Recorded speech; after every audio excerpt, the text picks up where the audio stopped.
پہلی بار جب میں نے تصویر کو دیکھا تو روایتی انداز میں نظر انداز کیا، لیکن پھر دل میں خیال آیا کہ یہ تصویر اتنی آسانی سے تو نظر انداز کیے جانے کے قابل نہ تھی۔ چند روپے کمانے والا یہ مفلوق الحال بچہ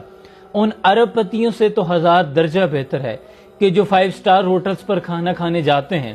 تو ان کے بھوکے ملازمین منہ کو دوسری جانب کیے ان کے مٹکے جیسے پیٹ بھرنے کا انتظار کرتے ہیں، اور اس دوران ان کے پکوانوں سے اٹھنے والی اشتہا انگیز خوشبوئیں ان کے کمر سے لگے پیٹوں پر ستم ڈھاتی ہیں۔